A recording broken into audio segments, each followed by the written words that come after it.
The cold doesn't kill you first. It's the silence. The silence stretches out like endless white. It wraps around you and waits. You're listening to Midnight Crime Stories, where every whisper carries a shadow and every night holds a darker secret. His name was Alex Warren, 32 years old, a photographer, an adventurer, a man who craved the wilderness like others craved sleep. Denali called to him, not like a tourist destination or a casual hiking trail. No, it whispered to him in a way only true solitude does, the kind that strips away noise, that dissolves the weight of city life, the hum of traffic, the artificial light. Hear only wind, only snow, only breath. He'd been planning this trip for months, meticulously. Equipment tested, routes mapped, permits obtained. He wasn't reckless, but he was confident. His friends had warned him. Solo. That deep into Denali. You're pushing it, man. I know. That's the point. Alex had smiled softly. For Alex, solitude wasn't frightening. It was medicine. The arrival. The gravel road narrowed as his rented SUV crawled closer to the edge of the park boundary. Outside his window, endless sheets of snow-draped forest stretched like frozen waves. The temperature blinked on his dashboard, 19 degrees and falling. Late October. Off-season. Exactly how he wanted it. As the last outpost faded behind him, so did cell service. The outside world dimmed into quiet. It wasn't unsettling. Not yet. Just still. He reached the remote trailhead by mid-afternoon. One last ranger station, empty. Only a faded sign fluttered loosely in the wind. Enter at your own risk. Extreme conditions beyond this point. He parked, pulled on his thick gloves, secured his pack. The cold nipped at his cheeks like tiny, sharp teeth. The sky was soft gray, indifferent. Alex smiled. This was what he came for. Not adventure. Not adrenaline. Stillness. The first steps into the powder felt like sinking into a whisper. His boots crunched rhythmically. Each breath pushed out a gentle white cloud that vanished quickly. He followed the marked trail for 2 miles, then veered left toward a narrow path few visitors used. By nightfall, he reached his designated campsite, a small clearing surrounded by towering evergreens, their heavy limbs bending beneath layers of snow. He pitched his tent, secured the food away from the shelter, started a modest fire. The quiet wrapped around him like a heavy blanket. The occasional crack of branches, the distant whoosh of shifting snowpack. Familiar sounds, safe sounds. As the fire dimmed into soft amber glow, Alex stared upward. The sky had opened. Thousands of stars glittered above him, sharp against the inky black. The kind of sky you only see when civilization disappears completely behind you. The first hint. It was close to midnight when he heard it. A faint shift. A pressure change. He paused, holding his breath. There it was again. Soft, far, but there. Not a howl, not a growl, not even wind. It sounded like a whisper. Alex stood up, turned slowly, peered into the darkness. Nothing. Just endless trees swaying gently, their black silhouettes nodding in rhythm. He smiled, exhaling. You're hearing the wind bounce off the ridges, that's all. He whispered softly to himself, a habit he'd developed on solo hikes. Talking aloud made the silence feel thinner, less heavy. You're fine. Don't romanticize the dark. He ducked back inside the tent, zipped it tight. The wind nudged the fabric gently. He slid into his sleeping bag, letting the cold sting fade away, eyes closed. Breathing slowed. The world narrowed into darkness. But that night, long after he'd drifted off, the faintest breath of sound slipped through the trees again. A shape moved far off between thick pines, and somewhere beneath it all, softly, patiently, a voice whispered, "He's here." The forest hides many things, and some things don't want to be found. When you walk into deep wilderness, you're never truly alone. The trees listen, the snow remembers, and sometimes something else watches. The morning came heavy and gray. Clouds sat low, dragging across the tree line like thick wool being pulled through the valley. Alex stretched inside his sleeping bag, hearing the faint crackle of frost hardening the outer layer of his tent. The temperature had dropped overnight deeper than forecast. Unzipping the tent, he stepped into the bitter air. His breath coiled tightly in front of him. Still no signs of animals, no tracks but his own. The world felt paused. He boiled water for coffee, watching the steam twist up into nothing. Beyond his small clearing, the forest stood perfectly still. The kind of stillness that isn't peace.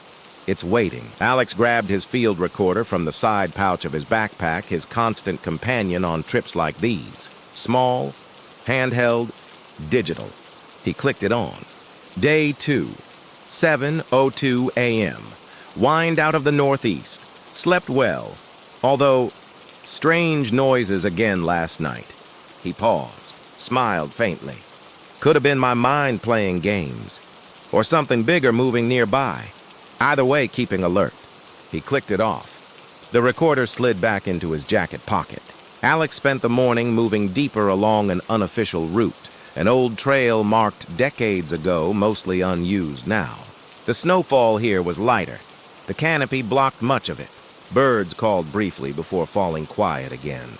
By noon, he reached a narrow ridge that curved high above a frozen river. The view was breathtaking, the kind of silent beauty that can make you forget how isolated you truly are. Alex took several long panoramic shots with his camera, captured the icy stillness. Yet behind his lens, something caught in the edge of the frame. A flicker of movement far across the tree line. Small, dark, gone before he could lower the camera to look. Maybe a moose, he whispered. Maybe not. Signs. Later that afternoon, while setting up his second camp, he noticed something strange. Just beyond the main tree cluster, about 50 feet from his tent, was a small stack of stones, balanced carefully, deliberately, too precise to be natural. 3 flat rocks ascending like a tiny pyramid, and on top, a feather, black, perfectly centered. He knelt studying it. The rocks weren't fresh, weathered, and dusted lightly with snow, but the feather looked new, untouched by the frost. Alex's mouth felt dry. Old marker, or someone playing games. He glanced around. No footsteps, no signs of recent activity. Just endless trees swaying under the silent pull of winter. The wind nudged gently at the edge of his jacket. Maybe you're not the first one here this season, he whispered to himself. The second night, by sundown, the sky bruised into deep navy. The world dimmed into gray shadows. His fire cracked softly as he sat cross-legged beside it, adding slow logs of driftwood he'd gathered from the nearby frozen stream. Luna's absence stung suddenly. He'd always brought her on car trips, but not here. Not this time. The temperature was falling again. Tonight would be colder. Inside the tent, Alex zipped into his sleeping bag, turning on the field recorder one last time before sleep. Day 2. Closing. 25 degrees. Slight wind. Minor anomaly today. Found a rock marker nearby. Will photograph tomorrow. He hesitated before clicking it off, then added almost as an afterthought.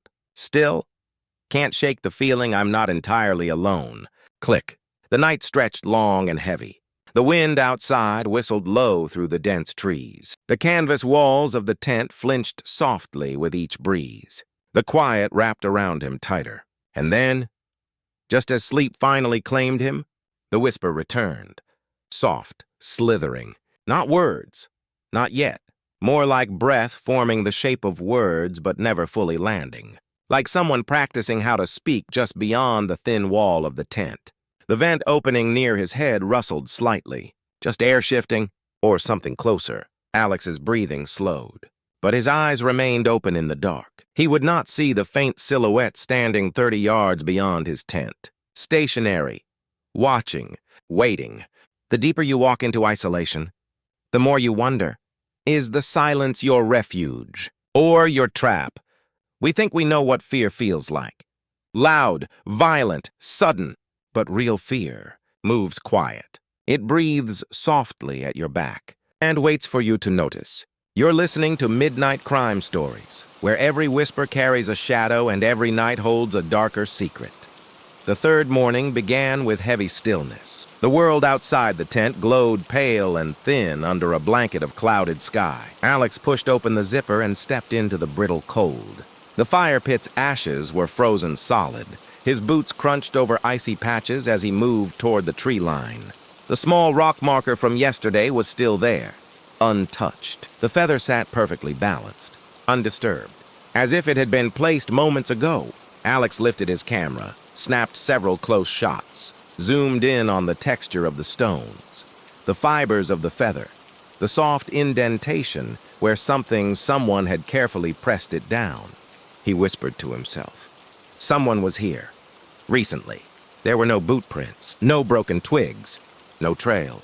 The snow was thin, powdery, but unbroken. Too perfect. Alex turned slowly, scanning the surrounding trees. The world beyond the clearing held its breath. No birds, no squirrels, no wind. Only silence. The recorder in his pocket felt heavier than usual, like a weight pulling him gently toward caution. Document it, he whispered. Stay rational. The hidden sound. By midday, Alex had ventured deeper inland. The forest thickened here. The trunks grew tighter. The light struggled to find its way through the frozen canopy. The terrain shifted under his feet, dips and rises like frozen waves. And then, he heard it again. Not the whisper. Not this time. A click. Metallic. Soft. Measured. He froze. His ears strained. Another click. Almost rhythmic. Mechanical. Like a camera shutter, but distant. High. As if perched somewhere above him. He scanned upward. Thick branches draped in white sagged under weight, swaying gently. Nothing. Alex's hand moved instinctively to his own camera, feeling its familiar grip. The weight reassured him. He wasn't imagining this. Someone is here. He whispered it aloud. The words fell flat into the snow. The unease grows. As daylight thinned into long gray shadows, Alex returned to his camp. He rebuilt the fire methodically, gathered water from a nearby stream, prepared a modest meal. His hands worked from habit muscle memory, numbing his growing unease. Inside the tent that night, as the wind pushed softly against the walls, he powered on his recorder again. Day 3 log. Multiple anomalies now. The rock marker remains undisturbed. Today heard faint clicking in treetops. Could be branches shifting. But feels like surveillance. No visual confirmation. He paused, licked his lips, swallowed. I believe I'm being observed. Click. The third whispering. The hours after midnight dragged long and slow. The wind died completely. Even the tent fabric barely shivered. The cold crept in through the seams like invisible fingers. And then, as if on cue, the whispers returned. But this time, closer. Not distant breath. Actual words. Faint. Disjointed. He sees you. Don't stop. Just keep walking. The voice slid through the thin metal mesh of the small ventilation flap near his head. Delicate. Not rushed. Not angry.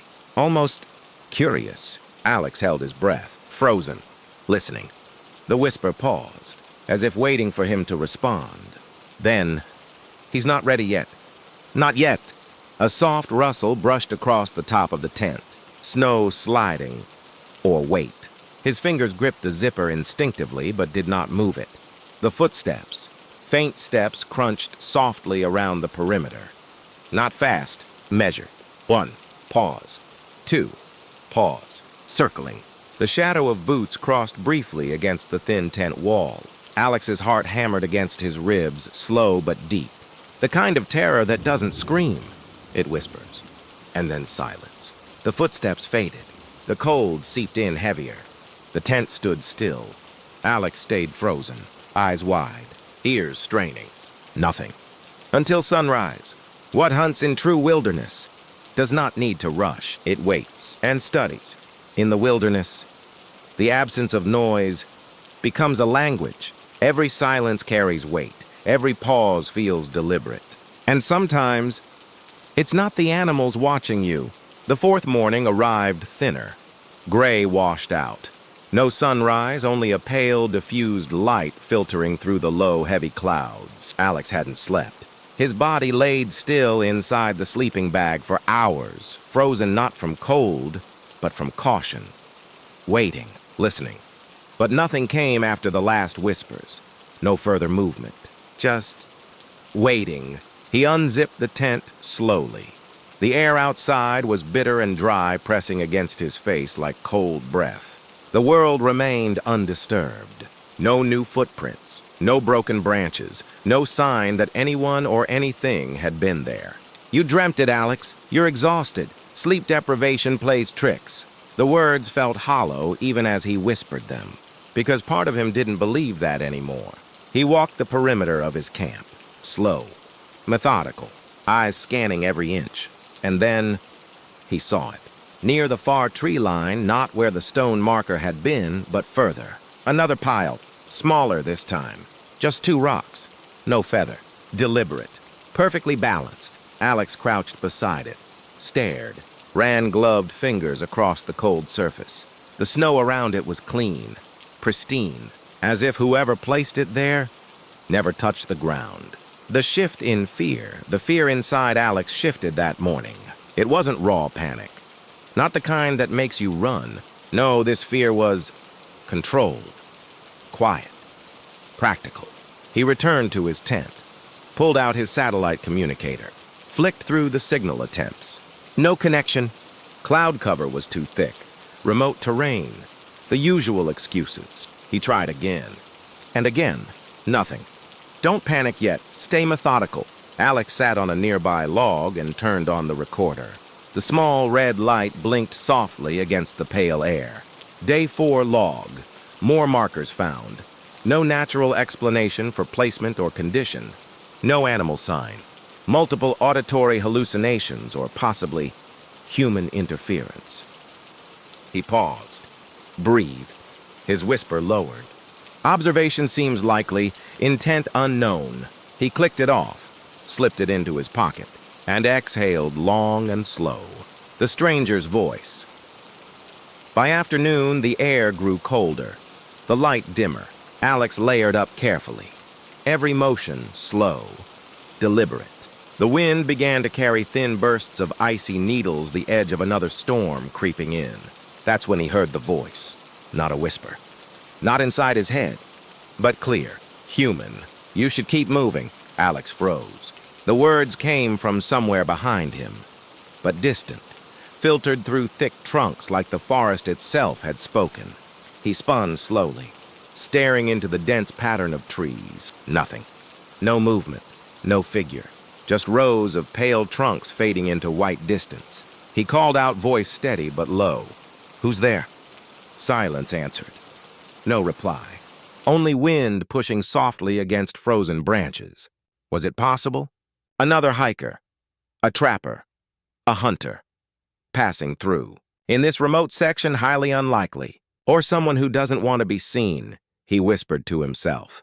The camera. Shifts. That evening, as the storm thickened, Alex reviewed his camera footage inside the tent. Images of the strange rock markers. Wide shots of the forest edge. Long zooms into empty spaces where his eyes thought they'd caught movement. But one shot, a long-distance frame he'd taken earlier, held something new, barely noticeable at first. Near the far edge of the frame, behind the staggered trees, a shape, human height. Not moving, just standing. He zoomed in. Pixelated, blurry, but definite. The figure blended perfectly into the vertical lines of the trees, masked by camouflage, perhaps. A pattern designed for forests, but the posture was unmistakably human. Not walking, not running, watching. Alex's breath slowed as he stared at the frozen frame. The recorder blinked softly beside him. He reached for it. Pressed record, his voice barely above a whisper. Visual confirmation of possible observer. Human form. Camouflage likely. Distance approximately 200 meters. No interaction initiated yet. Click. The tent's thin walls pulsed softly as the wind picked up. Snow began to pelt the nylon fabric, hissing as it slid down in soft sheets. Alex sat frozen in his small, illuminated cocoon, surrounded by nothing but endless white and growing night. Outside the tent, just beyond where his camera lens had caught the figure, A slow, deliberate exhale drifted into the cold. Watching. Still. Patient. Sometimes the most dangerous predator isn't chasing you. It's simply waiting for you to stay. Some hunts don't happen at full speed. They unfold slowly, quietly. The prey stays alive because the predator enjoys watching it unravel. The storm hit hard that night. Wind hammered against the fragile fabric of Alex's tent. Snow beat down in bursts as if something alive was clawing at the shelter. The storm was violent, but inside, the true violence was far more silent. Alex laid flat-wrapped deep in his sleeping bag, breathing shallowly, not from cold, from listening. He had reviewed the photo again and again, that figure frozen between the trees. It wasn't the possibility that disturbed him most. It was the certainty. Someone was there. And the voice earlier that day, it wasn't imagined. It was a test, a whisper designed to pull him closer to paranoia. And it was working. Outside, the wind shrieked. Inside, his mind whispered louder. Why hasn't he approached? What does he want? What game is this? A subtle game of control. By morning, the storm slowed. The world outside had been reshaped. Everything buried beneath a fresh, untouched blanket of snow. Smooth. Clean. Silent. Too perfect again. Alex stepped outside, scanning in every direction. He expected, hoped the snow would reveal prints, proof, tracks, a path. But there was nothing. No footsteps. No trails. Even his own prints from the day before were buried as if erased. It was as though he had never been here at all. It's not just nature doing this, he whispered. Someone is controlling my environment. He checked the rock markers. Both still there, untouched, perfect, as if someone or something was keeping them as symbols, fixed points, like reminders. He turned on his recorder. Day 5, no fresh signs, no visible evidence of observer movement. Environmental reset consistent with calculated erasure, intentional manipulation suspected. Click. He looked up toward the thick line of trees again. He couldn't see anyone. But that no longer mattered, because he now accepted the truth. He was being watched. The subtle approach. By midday, a strange shift occurred. Birdsong returned briefly. Small chirps darted between trees. It was brief. A few moments, then silence again. But the return of birds meant something had shifted. The silent predator had moved away. Or closer. Alex began packing his gear. Quickly, silently. He was leaving. He could no longer rely on logic or preparation. This wasn't a matter of getting lost or accidents. Someone was playing. And he didn't want to be here when the game changed. The trail disappears. He moved cautiously along the path he had marked. But the storm had buried every marker, every branch, every flag. The forest now was endless, seamless white. No direction, no reference. His GPS flickered uncertainly, unreliable in these dense trees and poor satellite visibility. He recalculated. Steady breath, small steps. And that's when he noticed the faintest indentation in the snow. Small. A partial boot print. Not his. Not fresh, but not old either. It led slightly east, deeper off his intended route. Ignore it. Stay focused. He whispered the words aloud, reassuring himself. But his feet hesitated, because that boot print was deliberate. Like bait. Like a breadcrumb placed just far enough to draw curiosity. The second voice. As Alex turned away, preparing to head back toward safer ground. A voice. Clearer than before. Closer. Wrong way, Alex. His blood slowed. Not because of the words, because of the name. It knew his name. He spun slowly, eyes darting through the tree line. No movement. No figure. But this voice had shifted from faint curiosity to control. The whispers return. That night, under another pressing layer of clouds, the whispers returned.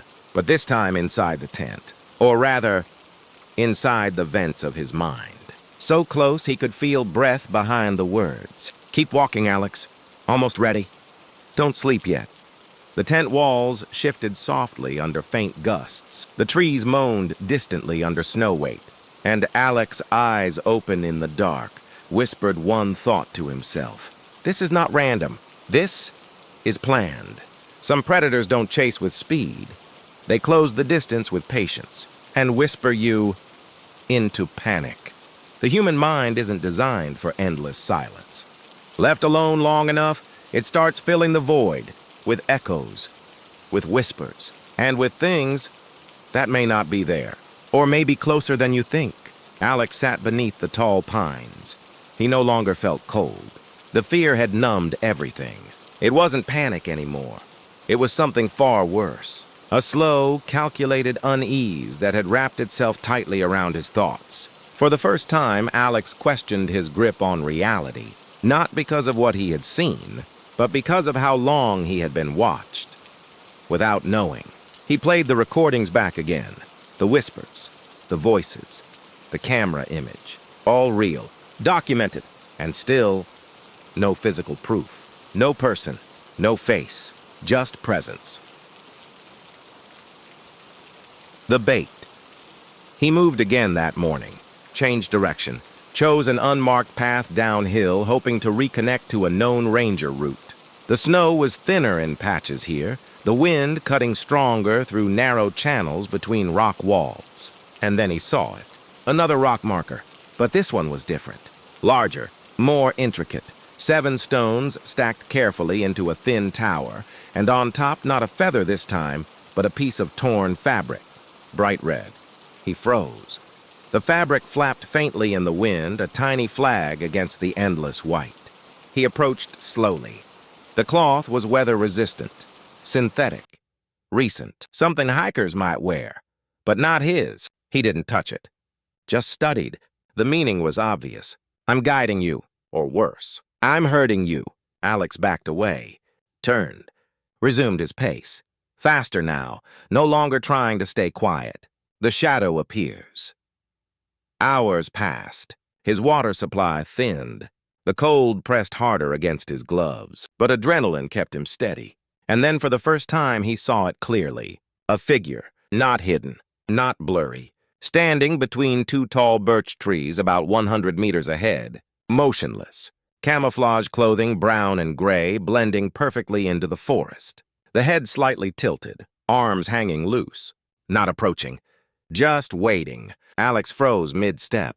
The weight of this moment pressed into his chest. This was no accident, no random encounter. This was the person who had whispered through the trees, who had circled his tent at night. The watcher, the manipulator, the predator.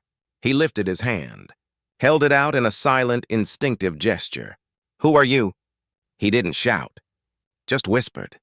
The figure tilted its head slightly again, a slow, deliberate motion. And then, without a sound, it stepped backwards, merging deeper into the forest's vertical pattern. Gone. No running, no panic, just vanishing into place like it belonged to the trees. Alex's pulse raced. His breathing quickened. He's hunting me. Not for food, not for money, for something else.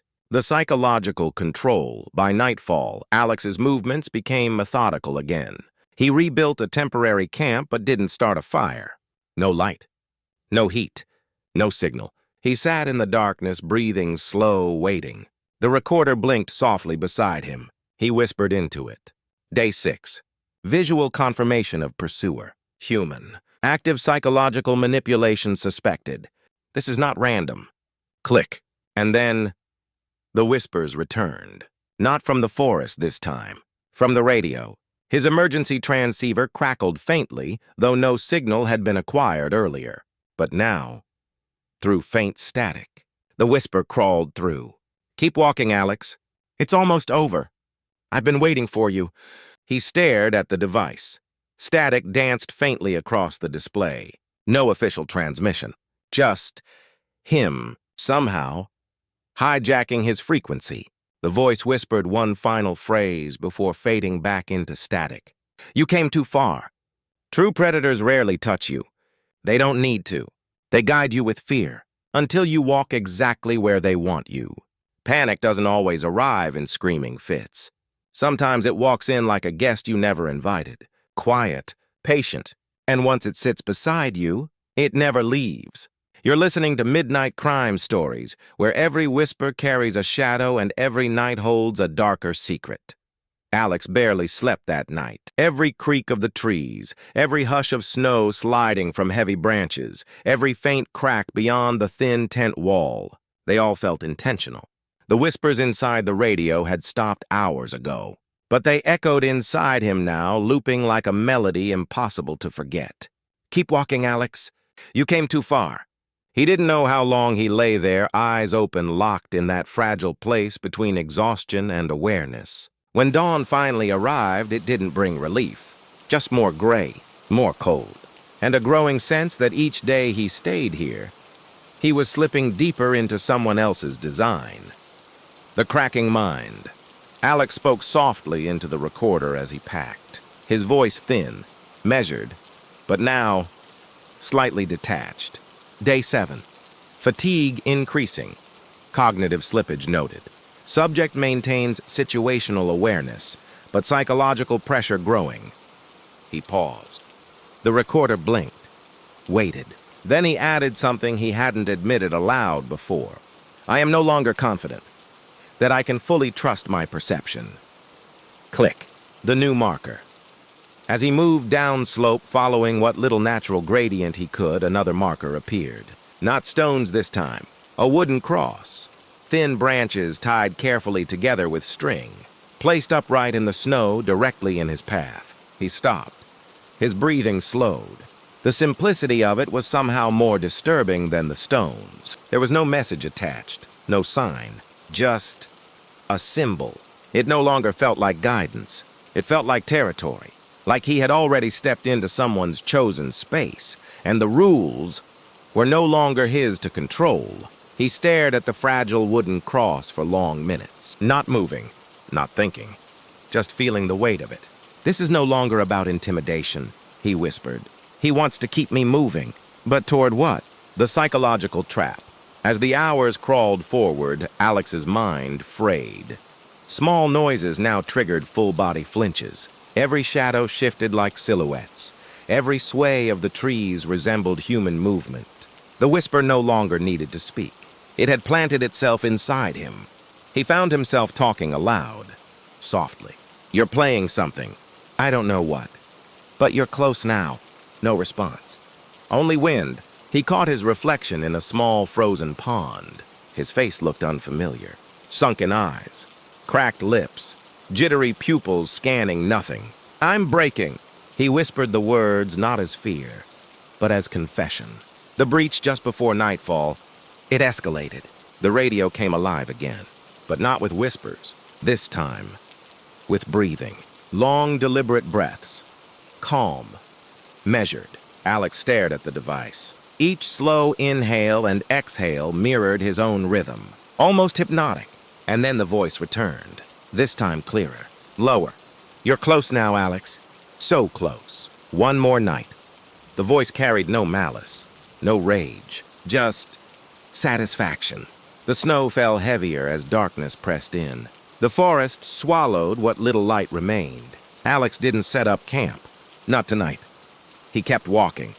His steps slow, his breath steaming softly into the air, the cold biting at his face like tiny needles. And behind him, unseen footsteps followed, perfectly timed, matching him, shadowing him.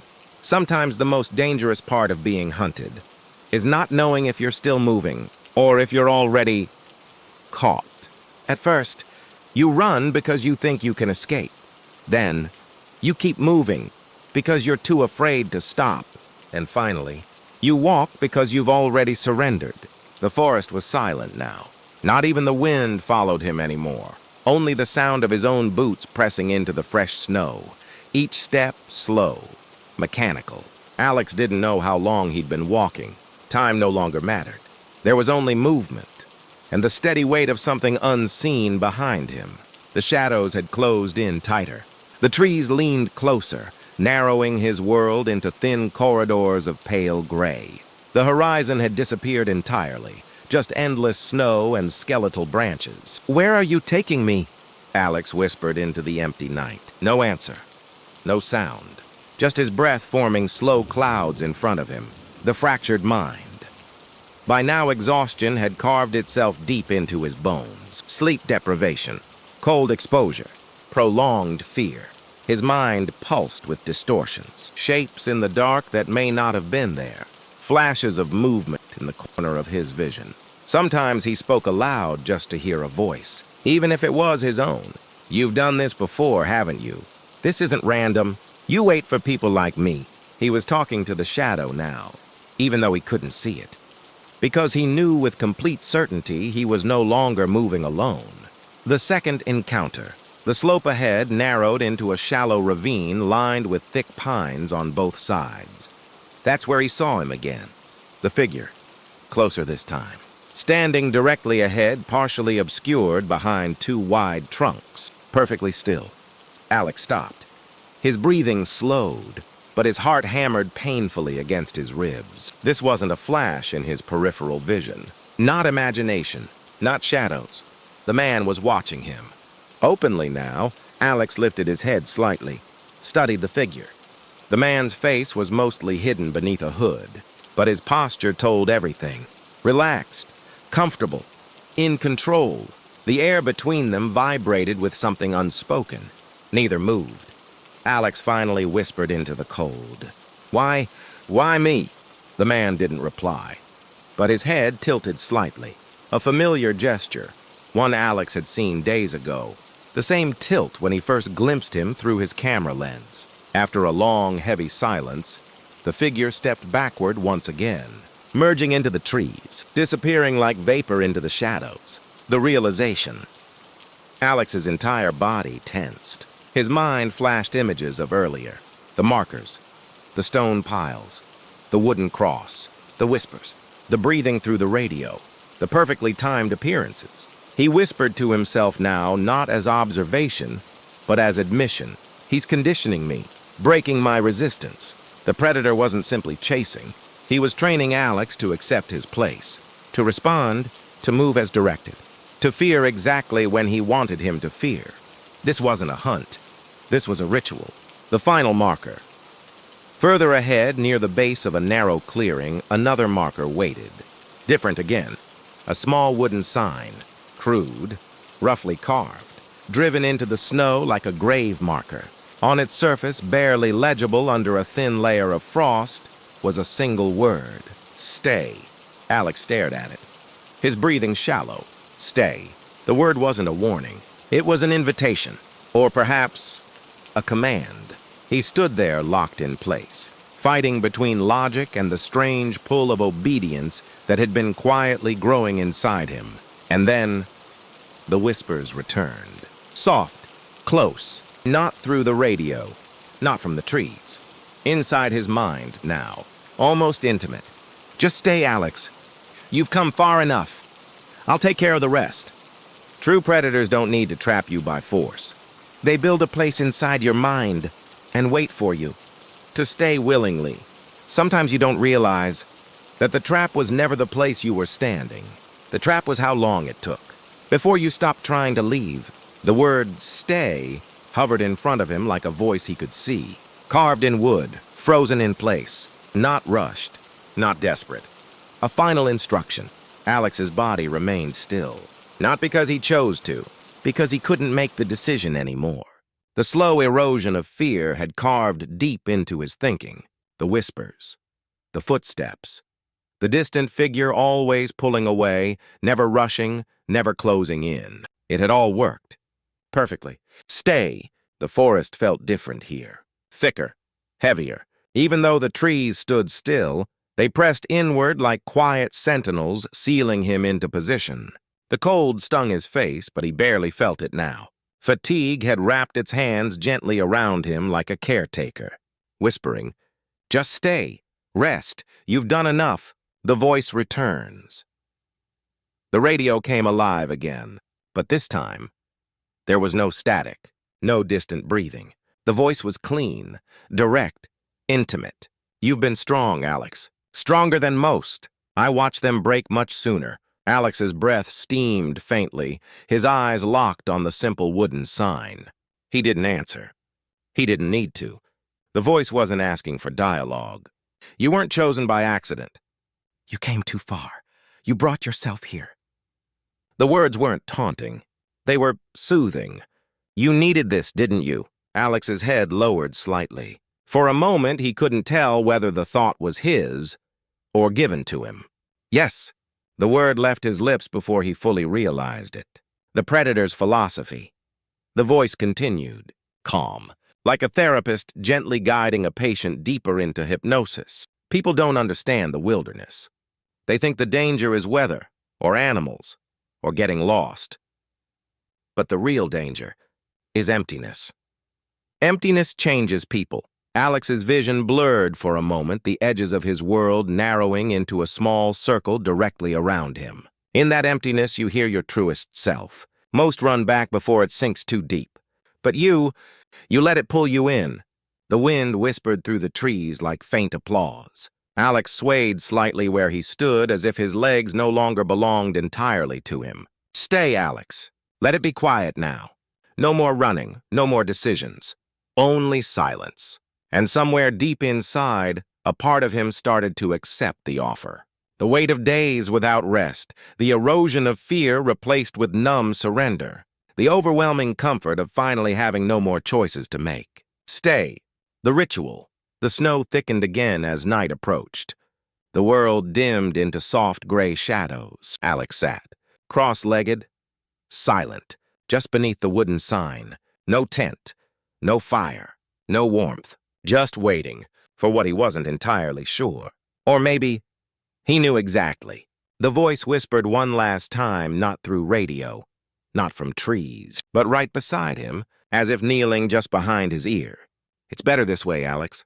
Soon, you won't hear me anymore. Only peace. Not every predator needs to take your life. Some simply take your will and leave you to disappear. Willingly. It doesn't take violence to disappear someone. Sometimes they disappear themselves. All you have to do is help them let go. Alex sat frozen in place. The cold seeped into his bones now, but it no longer mattered. The numbness inside was deeper than the cold outside. The voice had stopped, and yet its echo remained inside him. Stay. For hours he sat motionless beneath the wooden sign. The trees creaked softly around him. Snow settled gently over his shoulders. His breath grew thinner, but not once did he feel afraid. The fear had long been replaced with something heavier. Resignation. Let it be quiet now. No more choices. The storm picked up again. Thin sheets of snow danced sideways across the clearing. The last remaining light of the day bled slowly into full darkness. And still, he stayed. The final step. Sometime after midnight, though time no longer held meaning, Alex became aware of movement. Soft, quiet, deliberate, footsteps, but not circling him this time. Approaching. From behind. Slow. Measured. Not hiding anymore. He didn't turn. He didn't move. A faint exhale warmed the back of his neck. Breath. Human. Close. And then the voice returned, not through devices. Not through trees. This time, right beside him. You did well, Alex. You fought longer than most, but you're ready now. Alex's eyes remained open, staring into the endless gray. Tears froze softly on his lashes, but they weren't from fear. They were release. I've been doing this a long time. Some come here to escape. Some for adventure. But you came to disappear. The man knelt slowly behind him. Alex could feel the faint pressure of gloved fingers resting gently on his shoulders. You don't have to carry it anymore. Just rest. The warmth of that touch in this frozen emptiness felt like comfort, like being allowed to finally surrender. Close your eyes. And Alex did. The world faded into soft black. His final conscious thought was not of panic, not of struggle, but of peace. Silence. True, complete silence. The aftermath. Weeks later, a search party found Alex's campsite. The tent, the trail markers, the frozen footprints. But no body, no sign of struggle, no sign of injury, no clear trail leading away. The search was extensive. Drones, dogs, rangers, nothing. It was as though Alex had simply stopped existing. In the years that followed, he became another name on the growing list. Missing persons Denali Wilderness. But far deeper in the forest, beyond the routes used by the rangers, beneath the heavy white silence, another crude wooden sign stood buried beneath fresh snowfall, its single word still faintly visible, "Stay." And somewhere nearby, waiting in the endless quiet, the man watched, patient, waiting for the next one. Not all predators need to chase. The most dangerous ones only need to whisper and wait. Thank you for listening to Midnight Crime Stories. Subscribe for more whispered true crime tales to accompany your sleepless nights.